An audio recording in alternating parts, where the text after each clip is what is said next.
Imagínense el desierto de Atacama en 1879. A simple vista, claro, parece solo arena, viento, un páramo donde no sobrevive absolutamente nada, pero nada más lejos de la realidad. Ese pedazo de tierra era literalmente el corazón económico de todo un continente y, para ser sinceros, un verdadero polvorín geopolítico a punto de volar por los aires. Bienvenidos a este análisis. Hoy vamos a desentrañar exactamente cómo y por qué las fronteras de Sudamérica cambiaron para siempre. Y ojo, que no es la típica historia de ejércitos marchando sin más. Esta es una trama fascinante, construida sobre contratos rotos, alianzas bajo la mesa y una lucha a muerte por recursos que el mundo entero necesitaba para sobrevivir. Bien, vamos a sumergirnos en esto. Es una súper pregunta. A ver, a veces pensamos que las guerras estallan por grandes ideales o invasiones repentinas, pero aquí la chispa fue muchísimo más terrenal. Fue en realidad un cóctel letal de promesas diplomáticas que jamás se cumplieron, pactos secretos y una presión global gigantesca por sacar los tesoros que escondía la tierra. Para entender cómo el silencio de la arena pasó al estruendo de los cañones, primero tenemos que ver qué era exactamente lo que hacía a este lugar tan pero tan valioso. Sección 1. El silencio del Atacama. Debajo de toda esa desolación se escondía el famoso oro blanco, el salitre. Ahora, este mineral no era solo un buen negocio. Era literal la línea que dividía la vida de la muerte para muchísimas naciones en Europa. Fíjense en el nivel de importancia. Por un lado, era el fertilizante milagroso que salvaba los campos europeos y evitaba que millones murieran de hambre. Pero por otro lado, y esto es casi poético y aterrador a la vez, era el químico indispensable para fabricar la pólvora militar. Dar de comer y hacer la guerra, todo extraído de las mismas rocas bajo el sol implacable de Atacama. Con esto, las apuestas estaban por las nubes.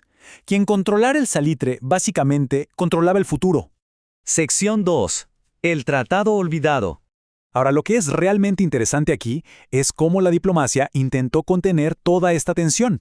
El Tratado de 1874 fue la piedra angular de la paz, un acto de equilibrio diplomático casi perfecto.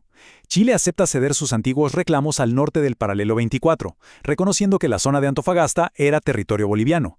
Pero había una condición absoluta innegociable. Bolivia prometía, por escrito, no subirle los impuestos a las empresas salitreras chilenas que ya estaban ahí, por un plazo de 25 años.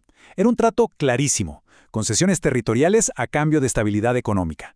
Todo el mundo contento, las armas bien guardadas y a seguir trabajando.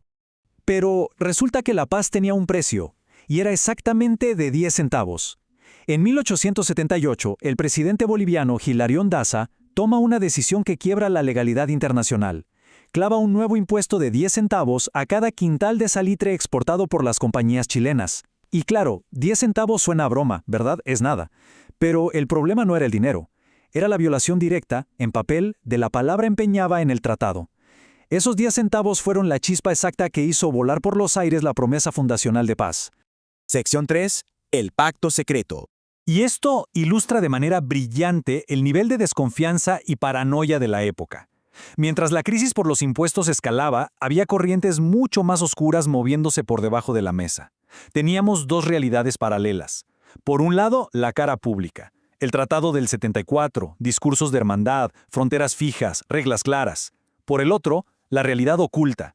Resulta que un año antes, en 1873, Perú y Bolivia habían firmado a puerta cerrada un tratado de alianza defensiva secreto.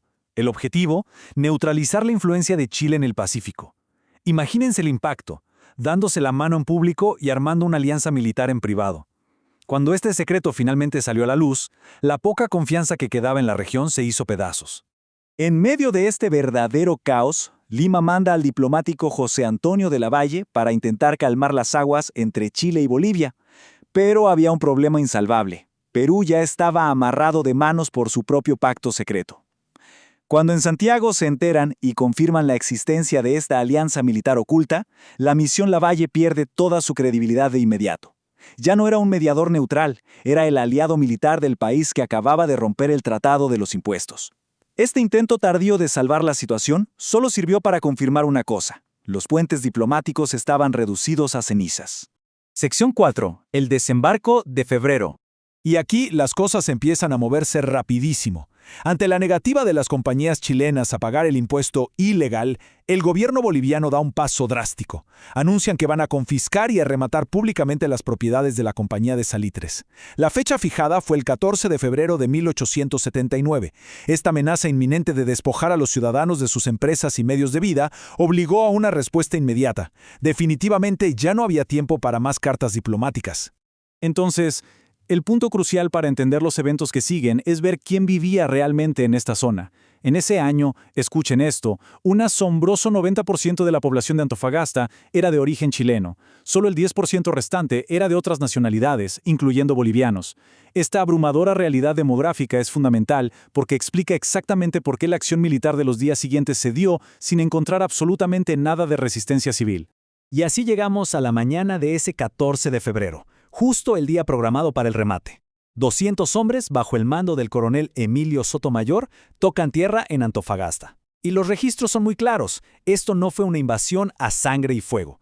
Gracias a ese 90% de población chilena, la llegada de las tropas fue recibida casi como una fiesta de reencuentro. De repente, banderas chilenas que llevaban meses escondidas adornaban los balcones y la gente salía a vitorear.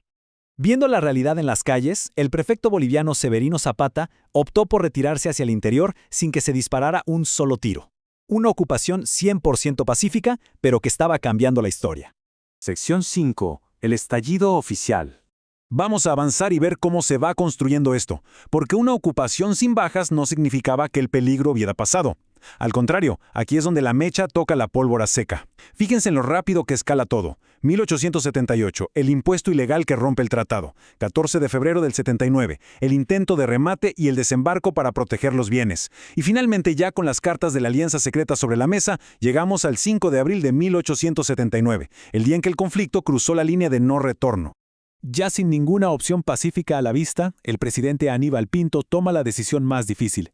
Ese 5 de abril, Chile declara oficialmente la guerra no solo a Bolivia, sino también a Perú, por culpa de ese pacto secreto.